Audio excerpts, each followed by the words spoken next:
इसी क्रम में आगे बढ़ते हुए हम आ चुके हैं अपने अगले प्रश्न नंबर 23, जो कह रहा है कि 2 ओम, 3 ओम तथा 5 ओम के प्रतिरोधों को श्रेणी क्रम में जोड़ा गया।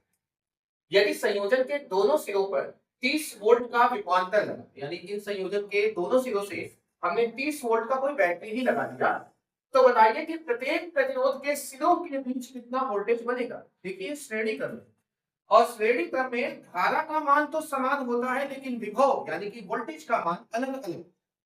इस चीज को समझने के लिए इस फिगर पे देखिए थोड़ा। 2 ओम, 3 ओम, 5 ओम, 2 ओम, 3 ओम, 5 ओम का प्रतिरोध है और तीनों को हमने श्रेणी क्रम में जोड़ दिया कुछ इस तरह से। ये मान लीजिए 2 ओम का, ये मान लीजिए 3 ओम का, और इसे समझ लीजिए ये 5 ओम का है। 2 ओम, 3 ओम और 5 ओम, इन सभी को दोनों सिरों यानी इस सिरे से और इस सिरे से 30 वोल्ट की बैटरी लीजिए। हमने यहाँ एक बैटरी लगा दी, मान लो 30 वोल्ट का। ऑन ऑफ करने के लिए मन करिए लगाइए, इसमें कोई दिक्कत नहीं है, कुंजी है कि ये बैटरी कितने की है, 30 वोल्ट। ओके, तो 30 वोल्ट ये धनात्मक सिरा, ये माइनस, यहां से आई धारा प्रवाहित होगी, तो ये आई सब में जाएगा। ये आई का मान कितना, तो आई का मान अगर निकालना है तो आप सुनो, ऐसा करो कि ये जब श्रेणी क्रम में है तो लिखेंगे चूंकि प्रतिरोध हमारा किस क्रम में है, सर प्रतिरोध जो है श्रेणी क्रम में संयोजित, श्रेणी क्रम में है। अब अगर प्रतिरोध श्रेणी क्रम में है तो इसका कुल प्रतिरोध कितना आएगा, आर बराबर तीनों को जोड़ दीजिए, 2 + 3 + 5 आया ना, तो आर बराबर कितना हो गया, 3 2 5 5 5 10 ओम इसका टोटल आएगा। अब अगर हमें टोटल प्रतिरोध मिल जाए, कुल प्रतिरोध मिल जाए, तो क्या हम इसका धारा नहीं बता सकते हैं, कैसे, ओम के नियम से। हमने ओम का नियम पढ़ रखा है, तो ओम का नियम कहता है कि V बराबर होता है I × R। टोटल वोल्टेज कितना दिया है, 30, यहां रख दीजिए 30। धारा हमें निकालना है, R अभी निकाला है 10 आया है, 10 से इसको कर दो भाग, तो 30/10 ये किसका मान आएगा, I का मान आएगा। 0 से 0 कटा या 10 या 30, तो I बराबर आ गया 3 एम्पियर। परिपथ में प्रवाहित धारा कितनी है, 3, यानी जो I का मान है वो कितना है, 3। अब एक चीज सुनो, ये जो धारा 3 एम्पियर है, 3 एम्पियर इससे तीनों से 3 एम्पियर जाएगा, यानी इस क्रम में इन सभी में प्रवाहित धारा जो है वो 3 ही होगा, लेकिन वोल्टेज अलग अलग होगा।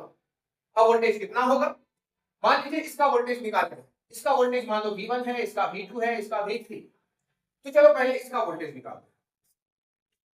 तो पहले 2 ओम के सिरों का वोल्टेज, सिरों का विभव क्या होगा, कहोगे सर V बराबर हो गया IR, V पहला निकाल लें, चलो मान लो V1 कर लो। I कितना है 3, R कितना है 2, देखो इसका R कितना है 2, धारा कितना है 3, तो 2 3 कितना हो जाएगा 6, तो ये आ गया 6 वोल्ट, पहले में है 6।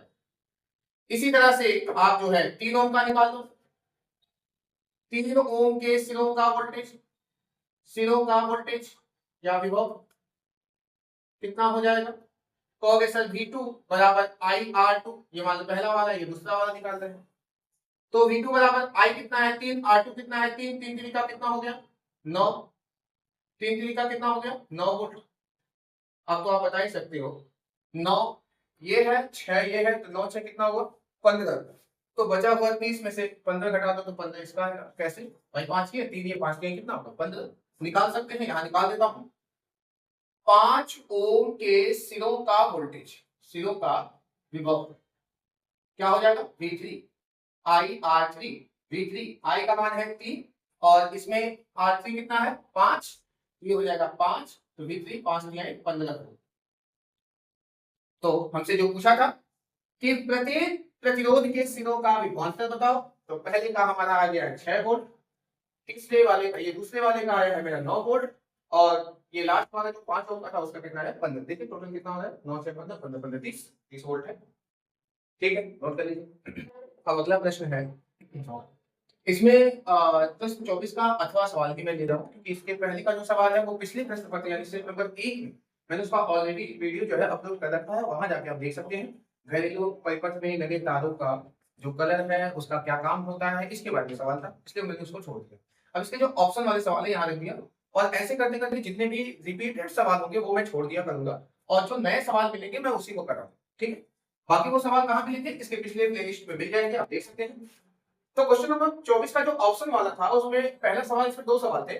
पहला है कि फ्लेमिंग के बाएं हाथ के नियम लिखिए, दूसरा है दाहिने हाथ के अंगूठे का नियम लिखिए, और यह स्पष्ट कीजिए कि जो यह किन किन भौतिक राशियों की दिशा ज्ञात करने के लिए प्रयुक्त की जाती है। यहाँ पे दो सवाल, इनके नियम आप लिखना चाहें तो फ्लेमिंग के जो दाएं हाथ का नियम है, बाएं हाथ का नियम है, लेफ्ट हैंड रूल, वो किसी भी मोटर के गति की दिशा को व्यक्त करने के लिए लगाया जाता है।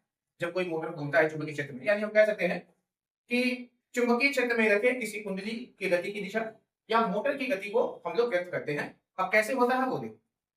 फ्लेमिंग के बाएं हाथ के नियमानुसार अगर हम अपने उल्टे हाथ यानी कि लेफ्ट हैंड के हथेली, बाएं हाथ के हथेली के उंगलियों, जिसमें आपका ये अंगूठा, जिसमें ये इसको इंग्लिश में इंडेक्स फिंगर या फिर हम लोग कह सकते हैं इसको तर्जनी, और मध्यमा, इन तीन उंगलियों को कुछ इस प्रकार फैलाएं कि यह तीनों एक दूसरे को क्या हो, लंबवत। देखिए अंगूठा इसमें लंबवत है, ये तर्जनी मध्यमा पे लंबवत है, अगर आप देखें इनके बीच में 90 डिग्री का कोण है, यहां से देखिए इनके बीच में, यानी ये तीनों एक दूसरे के परस्पर क्या हो, लंबवत हो। तो इसमें जो है ये और ये और ये तीन चीज, इसमें से ये एफ फादर, मदर और चाइल्ड। फादर यानी फोर्स, मदर यानी मैग्नेटिक फील्ड, और चाइल्ड मतलब करंट।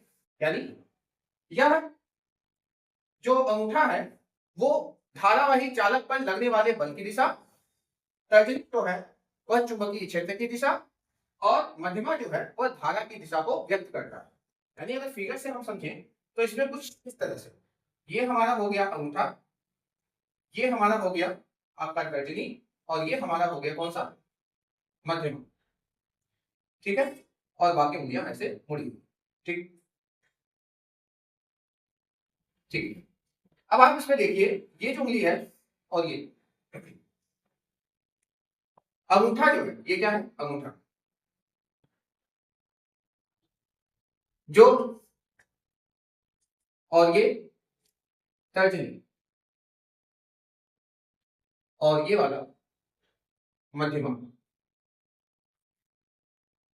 यदि हम अपने बाएं हाथ के, जो डेफिनेशन है मैं बोल रहा हूं, यदि हम अपने बाएं हाथ के हथेली के तीन उंगली, अंगूठा, तर्जनी और मध्यमा को इस प्रकार फैलाएं कि ये तीनों एक दूसरे के अभिलंबवत हो, तथा तर्जनी चुंबकीय क्षेत्र की दिशा में हो, चुंबकीय क्षेत्र की दिशा में हो, और मध्यमा चालक में प्रवाहित धारा की दिशा में हो, धारा की दिशा में हो, तो अंगूठा सदैव उस चालक तार पर लगने वाले बल की दिशा को व्यक्त करता है। लगने वाले बल की दिशा को व्यक्त करता। आप इसे एक बार सुनेंगे तो आपको क्लियर हो जाएगा कि पहले क्या होगा। यही फ्लेमिंग के बाएं हाथ का नियम है। इसका आप कहां प्रयोग किया जाता है, तो यह जो है मोटर की गति को दिखाना, मोटर की गति कर सकते हैं, या किसी चुंबकीय क्षेत्र में रखे किसी धारावाही चालक पर लगने वाले बल की दिशा में दिखा सकते हैं मोटर। अच्छा, अगला इसमें क्या है, इसमें जो अगला है वो कह रहा है दाहिने हाथ के अंगूठे का नियम। दाएं हाथ के अंगूठे का नियम यानी कि मैक्सवेल के दक्षिणावर्ती पेच का नियम भी कर सकते हैं। वो कुछ इस तरह से कि अगर हम, ये भी मैंने कराया हुआ है पिछले सेशन में, मतलब कि सेट नंबर 1 में करा दिया है, फिर भी जो दाहिने हाथ के अंगूठे का नियम है उसमें कहता है कि यदि हम राइट हैंड थंब, ये यदि हम अपने दाएं हाथ के हथेली से किसी स्क्रू ड्राइवर यानी पेचकस को इस प्रकार घुमाए कि अंगूठा धारा की दिशा में हो, यानी कोई धारावाही चालक तार है, कुछ इस तरह से देखिए, ये हमारा एक धारावाही चालक तार है जिसमें आई धारा बह रही है। अब आपको इसे अपने दाएं हाथ के हथेली से पकड़ना है, जैसे ये रहा, ये मान लीजिए धारावाही तार, और मुझे इसे पकड़ना है और इस तरह से पकड़ना है अपने दाएं हाथ से कि अंगूठा करंट की दिशा में।